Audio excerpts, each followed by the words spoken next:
First of all, I would like to thank Professor Kwon-Min Jung for inviting me to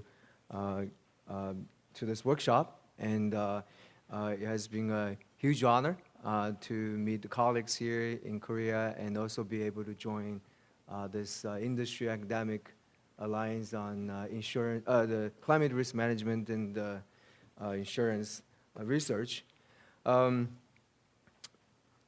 So I think my talk would be somewhat different in flavor than the previous ones. Obviously they're all related, and I've been quite interested in risk sharing over the last few years, as Kwon-Min knows well, and I've been looking at risk sharing in different areas of practice, including catastrophe, retirement, and technology. It may sound very strange, and these topics are vastly different from a practitioner's viewpoint, but in many ways they're all connected, right? It's the way how we deal with risks, how the risks are being spread, and shared among stakeholders. And so what I'm presenting today is some of the concepts that we observe from various schemes developed in different parts of the world. But before we go that, I have another sort of infomercial to make. I want to talk a bit about this new journal we launched last year, international journal called Risk Sciences, and then I will go into some details about what I want to present about catastrophe risk polling and various research projects we did in this area. Okay, so let me just take a few minutes to talk about this new journal we launched in June last year. Has only been a few months. We wanted to focus on interdisciplinary research, right? I believe the groundbreaking research in the future will come a lot from these multidisciplinary areas. And so we would like to focus on catastrophe and climate change, which is obviously the theme of today's workshop.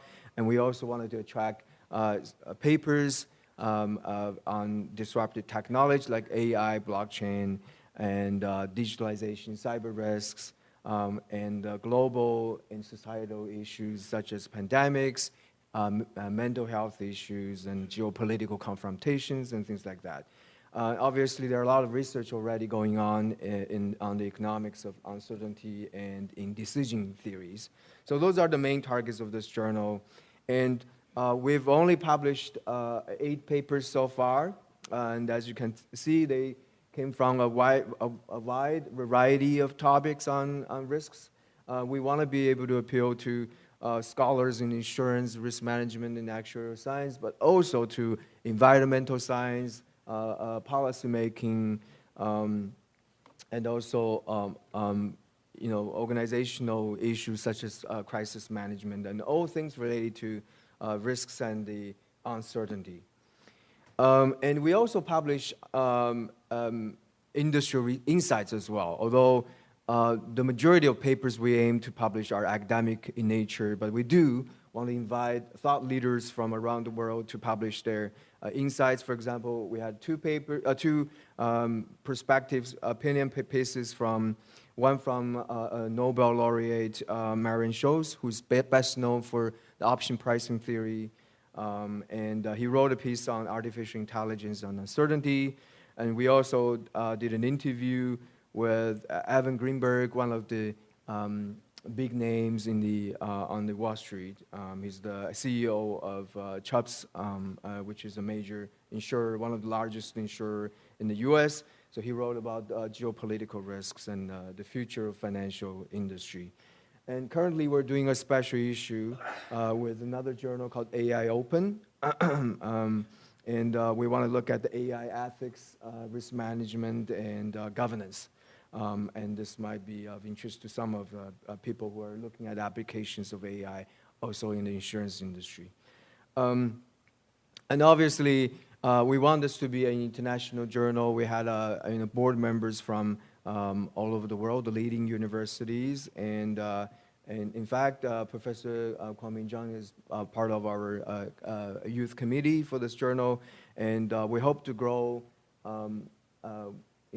build up, consolidate a lot of the scholars from different fields. So I really hope that in the future I'll be able to see contributions from Korean scholars as well, and also industry practitioners. Okay, so my main topic today is on catastrophe risk pool, and the reason there's a growing interest in these mechanisms, risk-sharing mechanisms, because as we have seen many times today, risks are climate risks in particular. They are very hard to measure, right? The products, insurance products, have difficult to price. There's greater uncertainty in the understanding of the mechanisms, the physical, chemical mechanisms generating these extreme events, and there's great uncertainty on the impact of these events on the economics and the society. So if we cannot price them, they may not be insurable, right? And you have seen that there's a huge gap between insurable and the actual economic losses. And who is going to cover the gap, right? There's a lot of discussion. Maybe there should be these other mechanisms available complementary to insurance, right? So those are, some people propose the catastrophe risk pool, and many of them are being implemented and being experimented around the world today. So what is a catastrophe risk pool? And here's an example. So at the center of this picture, you can see we're trying to illustrate how a catastrophe risk pool works. And there are many applications already. The first such pool was developed in 2007 in the Caribbean countries. It was developed by the World Bank, and it was created for the Caribbean countries, which all face severe natural disasters, right? These areas are naturally prone to earthquake, tsunami, and hurricanes. So the way it works is that initially it was created, there was a fund created by a number of donor countries, including Japan and Canada. And so they provided initial funds. And then later, these Caribbean countries, they came together, they agree to provide essentially a portion of their budget to support this facility, which acts a bit like an insurer, like a primary insurer. And then the funding of this facility, so this is called the Caribbean Catastrophe Risk and Insurance Facility, the CCRIF. It buys, so it goes out to recruit international reinsurers, okay? And then part of the losses from those countries will be covered by the reinsurer, and if it reaches the policy limit, then it will be covered by the fund itself, which is, again, supported by all the countries.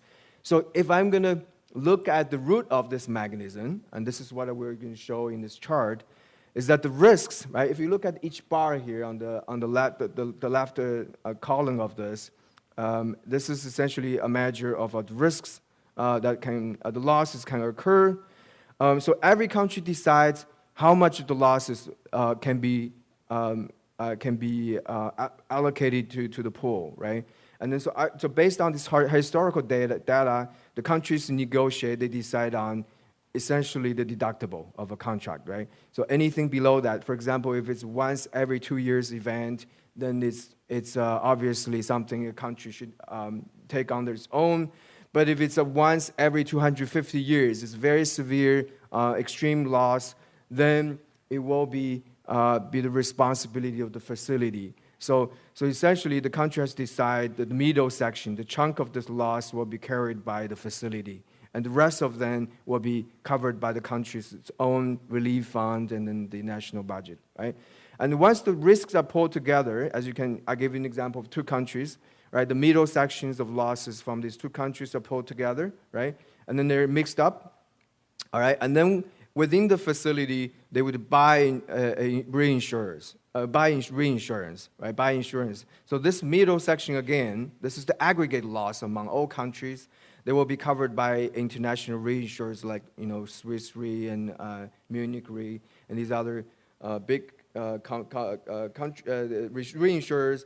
And then if it's again like any other reinsurance treaty, there's certain deductible and there's a certain policy limit, right? If it goes beyond what can be covered by reinsurers, essentially they are covered by the fund. Again, the funds are made available by the countries. So if you trace this back to the origin, then every country itself carries a portion of that excessive losses, right?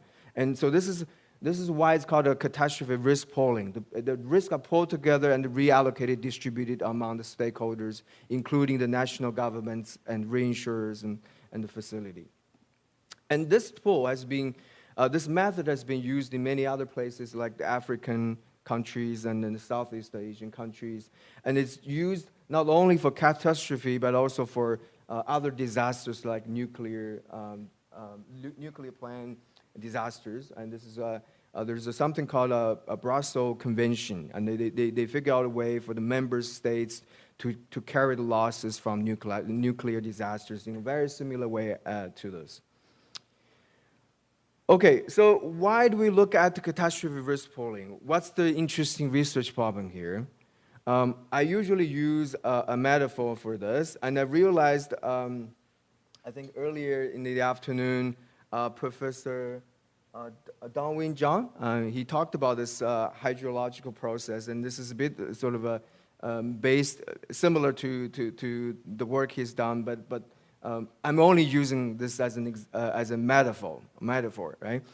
So if you look at how the drainage is managed in a city, the way the water is managed is very similar to how the risks are managed in a society, right? And because of the very rapid urbanization around the world in countries like China, there's a loss of natural ground cover, right? So now it's all replaced by urban pavement, which is usually built with concrete and asphalt. So they are not very absorbent, right? Very low infiltration of water. So if there's a major rainfall, then there's a quick concentration of rainwater flowing to the drainage system. If the country cannot build its pipelines, right, often these countries, including many developing countries, including China, when they build the pipeline, they're not building it for 120, 200 years. They're building it much slower than how the urban area has been growing. So there's a lot of floods going on in many parts of these countries. The chart on the right shows how this flows would concentrate quickly after the urbanization, right? And it's very easy to understand. And the way it has been treated in developed countries, and here's an example, right? I lived in the U.S. For 15 years, and I realized that it's very easy to buy these lake view houses. Right? It's very easy to find. There's a lot of community with these beautiful lakes, and they were built not just for the land appreciation. They're also built for the drainage system. Right? So it's a basin built there to absorb excessive water when there's a rainfall, and it's going to hold there for a period of time until it slowly infiltrates into the ground, right? And if you think of this as a metaphor for risk management, this is essentially the idea of a temporal risk management, right? If I cannot spread the water in time spatially, then I wait in time. I would conserve it in time, and when the weather gets better, it's going to be absorbed, right? And there's a lot of facilities like this, infrastructure built to deal with this type of management, this strategy, right? So in America, the way this drainage system has been developed, it goes from the pre-industry age when they have a very private, decentralized system, and then when America became more urbanized, it built a lot of central pipelines. And then in the 90s, starting from the 90s, they realized that the public system itself cannot sustain such abrupt, sort of a sudden water flow. Then they start to use a lot of local infrastructure like the basin that I talked about, right? So this is sort of private partner mixed approach to drainage management. And I use this as a metaphor because there's a lot of talks about sponge city in a lot of countries. You wanted to build a system that will be more environmentally friendly and will be able to absorb the excessive water to reduce the potential flooding events. And this is the same idea for risk management, right? So the capacity of insurer will be limited, right? The insurers are only able to provide coverage for risks they understand, they can predict well, they can use the law of large number. If these risks there's greater uncertainty in that, there will be difficult for them to absorb that. So many countries, like China, they cover a lot of that through their national disaster relief efforts, right? But this governmental central approach is also problematic because, first of all, because the disasters are very hard to predict. It's very hard for them to carve out a large portion of their budget for that. When there's a major disaster, they often have to go to other sites, other departments of the government to get the funding. And there is also, it's creating a lot of difficulty with coordination between the different government agencies when you only rely primarily on governmental efforts. The insurance industry is not always developed well enough to take a big part of the economic losses, right? For example, I think we've seen this in the earlier talks today. In most countries, the insurers will only able to cover 40 to 50% of the economic losses. And in China, they probably even lower. It's around 10% of the economic losses. So these are more centralized approaches. So there are a lot of talks about how do we develop risk pooling methods among other stakeholders, like local governments, like whether we can securitize catastrophe risks into products made available in the capital market. Can we use the capital markets to absorb a lot of risks? So this is why we're learning a lot about catastrophe risk pooling. How do we develop a public and private a mechanism to deal with the catastrophes? So this is an example, a very well-known example that we usually teach in classes. This is the earthquake risk pooling system developed by New Zealand. Originated in 19.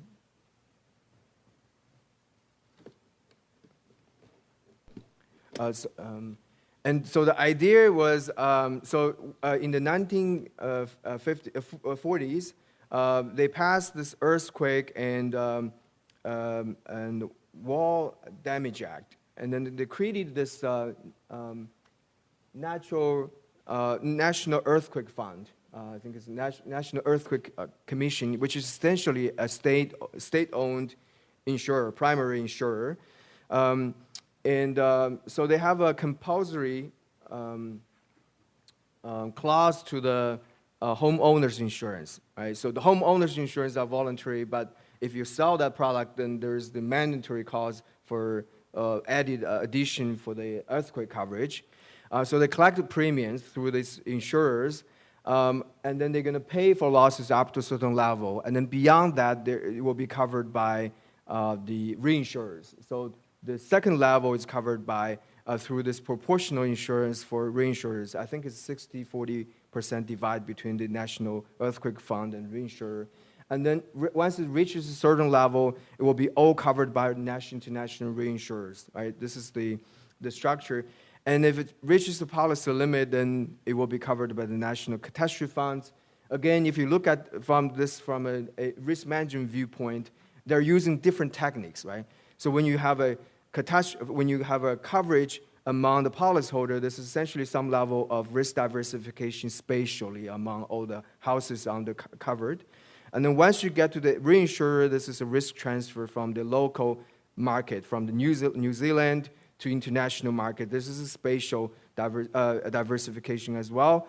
And then once you get to the fourth level, And there's the National Catastrophe Funds because it covers losses not just from earthquake, but also drought, flood, tsunami, and other losses. There is some natural diversification going on among these different types of risks, right? This is a very different technique.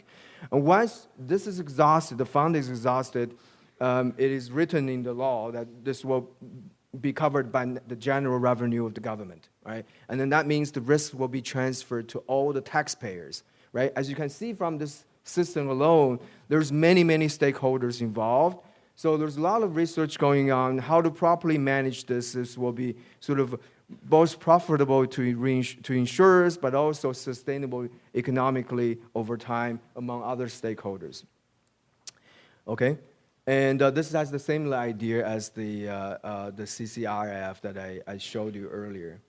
So the research we do here is very, in some sense, is complementary to Professor Kwame John and then the Professor Choi's research. They focus a lot on the risk assessment, right? The understanding the impact of the catastrophe losses on the economy and on the insurers. What we work on here is maybe a step further on the design of the mechanism. So we're interested in the mechanism design. So a lot of the research that's going on in the industry is more on the spatial level. So what we want to do is look at the temporal element of risk sharing, right? So if you look at the chart I show here, what usually goes on is that there's a lot of research in practice on how the risks are shared among stakeholders, right? Some of them can be retained by the policyholders themselves, some can be covered by reinsurer in different international market. If this cannot be covered by insurer, they can go be securitized and sold as the derivative, the insurance-linked securities in the capital market, right? So those are spatial level. There's much less research going on about how the risks can be transferred over time, okay?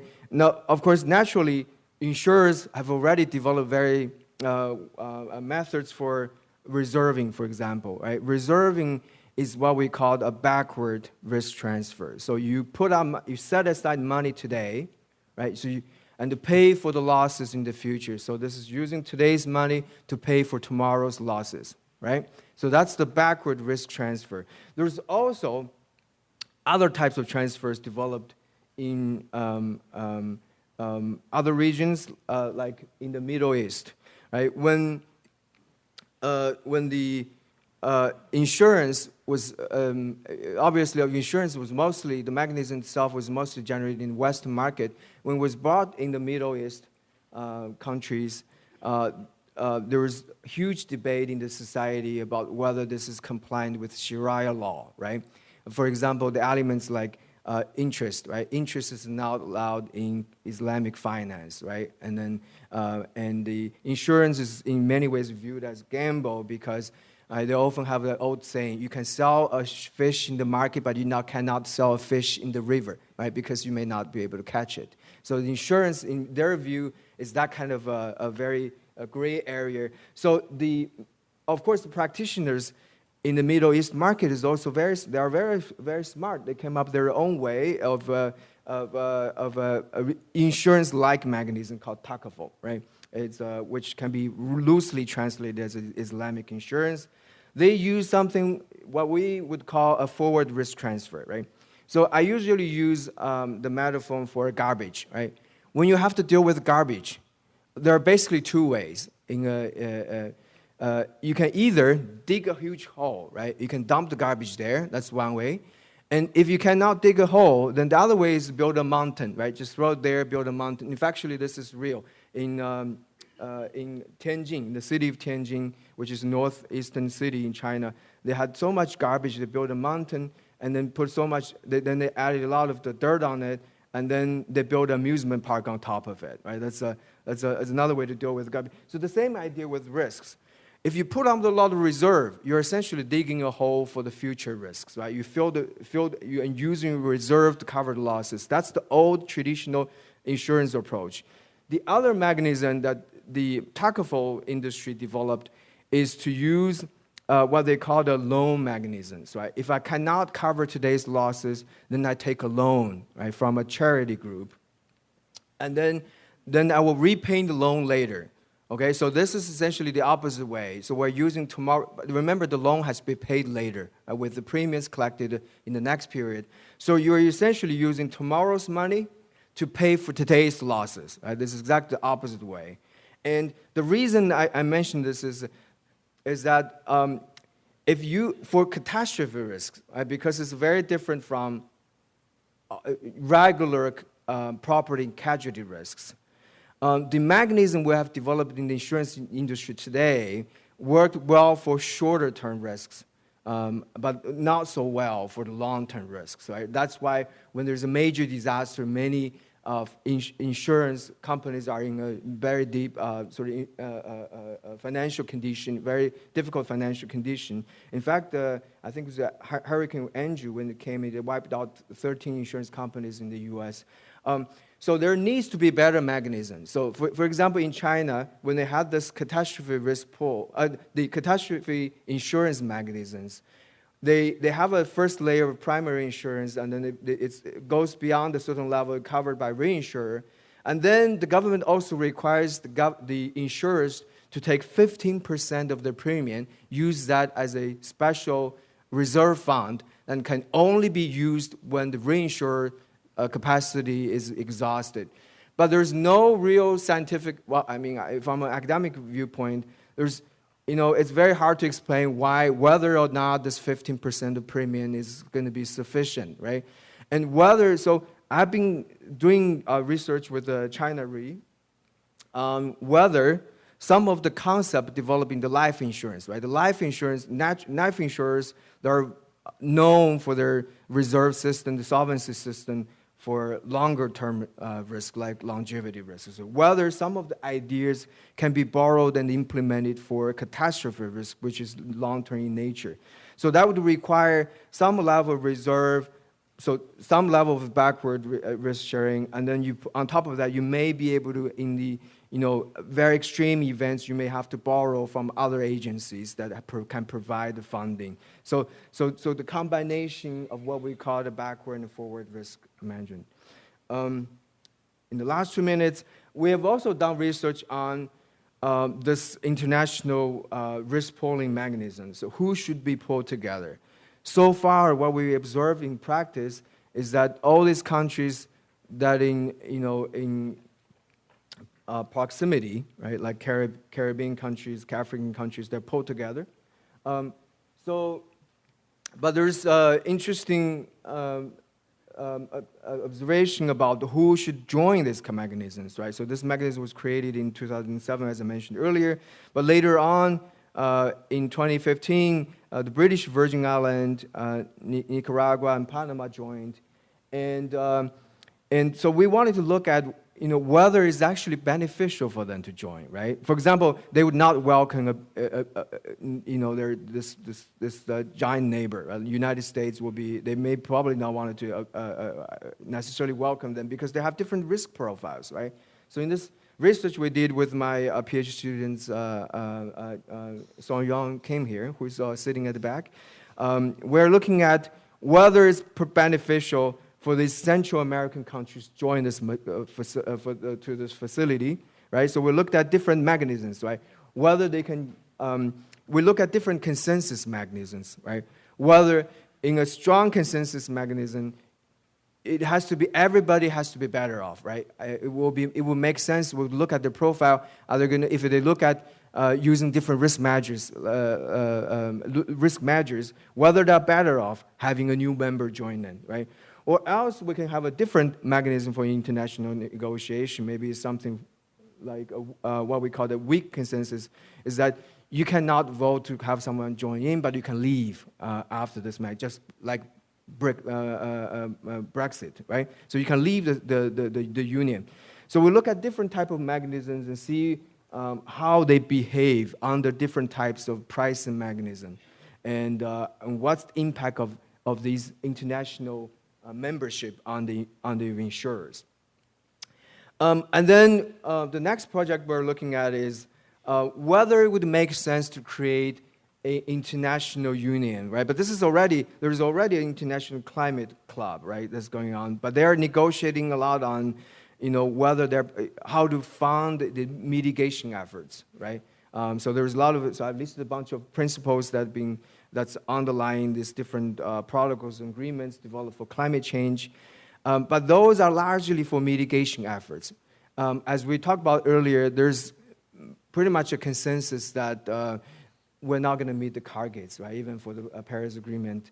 And we have to deal with the aftermath of the disasters in the future, the frequent disasters in the future.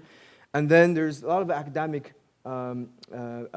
research going on, and whether it makes sense to create a fund to help to cover the losses and damages from future disasters. And that's where the insurer could play a huge role. And this is where I think will be important to look at the catastrophe risk pooling mechanisms that involve multiple stakeholders, including the governments, reinsurers, and the capital markets. Okay, that's all for my research. I'll be open for collaborations as well, so I listed my email address over there. I thank you very much for your patience, and looking forward to talking to you afterwards. Thank you.